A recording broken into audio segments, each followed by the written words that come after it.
What's up guys, welcome to a new video. So in this one we're going to be looking at why people actually buy on Facebook and how to pick the right products that will actually sell. There's too many people out there right now just picking completely random products on AliExpress and then wasting hundreds of pounds on Facebook ads and not seeing any results, when in reality when it comes to picking products there is a logic and a method behind doing so to make sure that you pick the right ones, and that's what we're going to be looking at in this video today. Before we jump into it then, if you do enjoy the video, please do make sure you hit that like button. Please do make sure you subscribe, and as always I do read every single comment, so if there's a question you guys want to ask me, just simply post it down below and I will get back to you. With that being said, thanks for tuning in. I hope you guys enjoy this one and let's jump straight into it. So why do people actually buy on Facebook and how to pick products that will actually sell? This is a keynote I've exported into a PDF format, so if you guys want to get your own copy of it for 100% free, head down into the video description below and it'll be the first link at the very top. When it comes to picking products then, it's really important you actually understand the why behind somebody would actually buy something.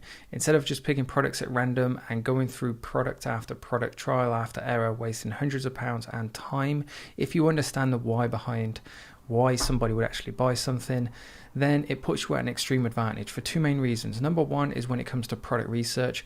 If you understand why somebody would buy a certain product, then certain products that you see on AliExpress or Sell the Trend or whatever software you're using will stand out more to you, and this will obviously lead to you picking the right products more often, which in turn will save you a lot of time and money.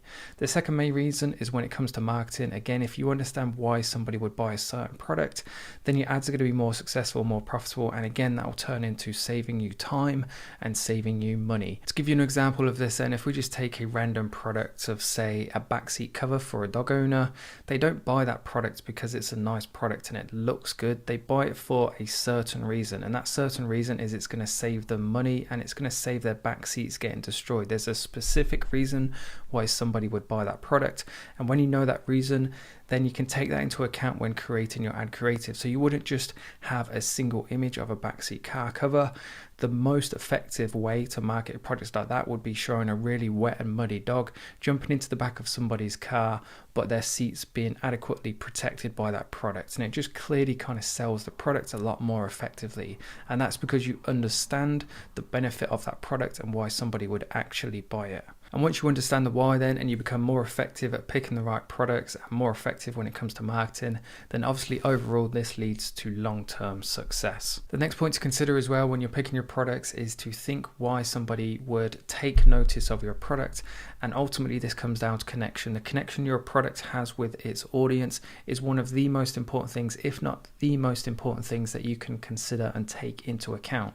To give you an example then, over on the left here we have our customer and they own a French bulldog, and on the right then here are two products, both that you can source on AliExpress, and if we had to take a guess at which one this customer, this audience, is most likely to notice, even though both products are aimed at dog owners, because one is more specific and relevant and has that connection with the audience, with this particular customer, then of course it's going to be the t-shirt that has the French bulldogs on.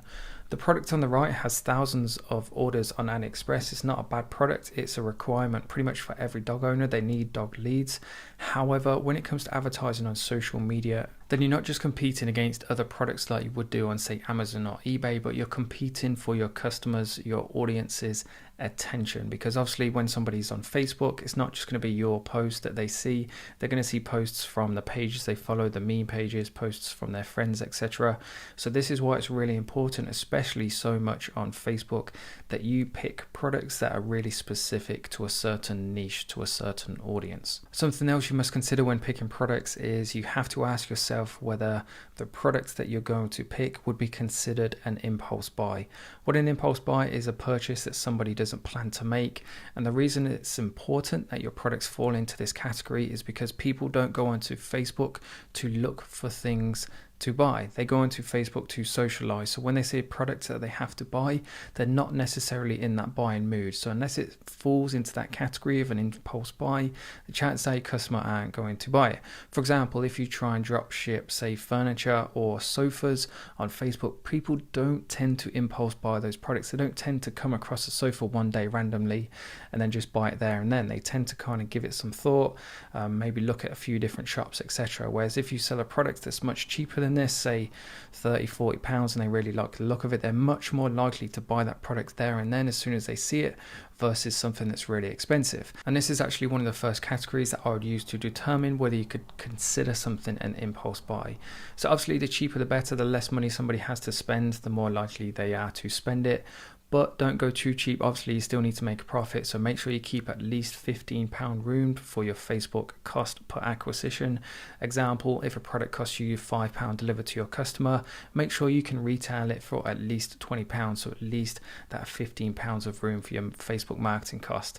Overall, make sure you sell products, I would say, under £50. Now, I'm not saying you can't be successful selling products more expensive than this.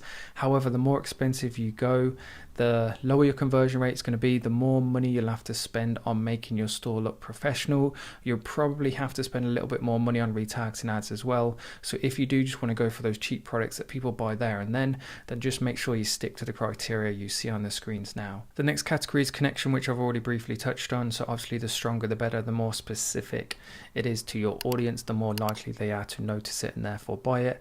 And a way to do this then is to combine interests. So print on demand is really good for this because you can create specific designs for certain niches of people. So you could have a t-shirt that says I love dogs and wine, and then you can target people or target those interests on Facebook. And that's what I mean by combining interests.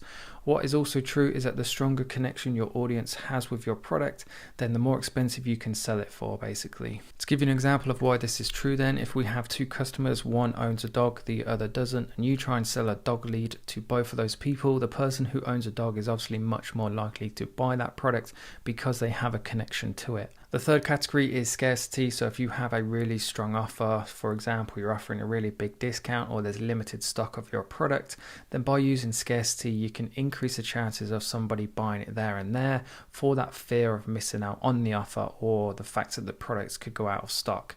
There are, of course, many other ways to pick products. Number one is emotionally. It's a known fact then within the sales world. If you read pretty much any sales book or watch any sales video on YouTube, everybody will tell you that people or humans they buy with their emotions and then they justify the purchases with logic. And these are products then that make a customer feel an emotion. So it could be joy, happiness, excited, etc. And just giving some examples of these products then, on the left, this is a bestseller for Blue Crate, which is a proven 7-figure dropshipping store. It's a print on demand product where you can put your own face, your friend's face onto one of kind of like these mini me cushions. The second product, this pug in like a royal outfit, is from a website called Paw on Crown. It's actually a website I'm going to be reviewing and kind of going over in a YouTube video in a couple of days. And then the third product again is a proven 7-figure product. So I've featured this in past videos, which is like a belt buckle which flips out that you can put your beer in.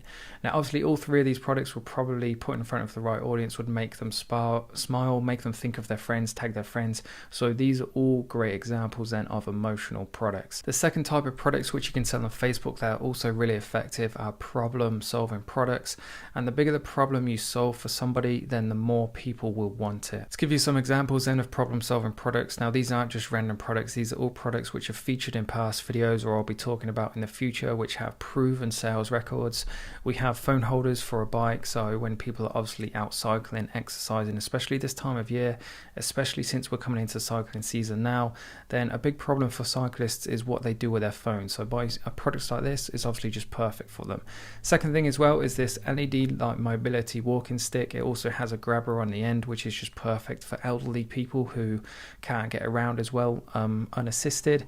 And then the third product, again, this is featured in a past video. This product alone has done over 7 figures, and it's just a charging dock for 3 different Apple products. Not everybody has, say, 3 plugs next to their bed, but with something like this, they only need 1 and they can still charge all 3 of those products in one go.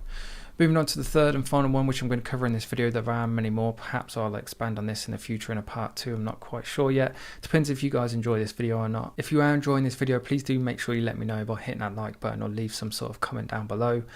So anyway, back to the video. Number 3 is trending. The easiest products to sell are always products that are currently in demand. If you think of certain products that have gone through crazy trends that pretty much anybody could make money if they were selling, so the first thing that kind of come to mind was fidget spinners. Everybody went crazy. The whole world was buying those at one point. But there are other products, obviously. There are smaller trends that you can still capitalize on. And you can use Google Trends or AliExpress Dropshipping Center to check. Me personally, and one of the product research softwares I do recommend to people is Sell the Trend. I am partnered with them, so if you do want to get a free trial, just make sure you head down into the video description below.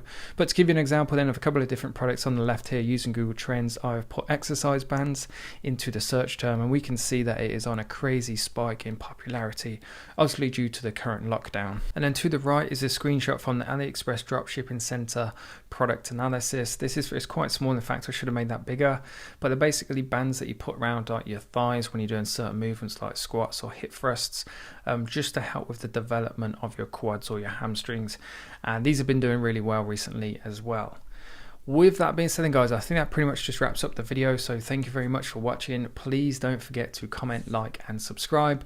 Make sure you check out my free ebooks as well. They're 100% free. There will be a link to them in the video description below. And for everybody looking for a full mentorship and training program, then a lot of people don't know I run something called the Ecom Academy that comes with tons of different content and support networks. It also includes my full guidance and support as well. So if that does sound like something that might interest you, again, there will be a link in the video description below. With that being said, thanks very much for watching. Hope you guys enjoyed it, and I'll see you in the next one.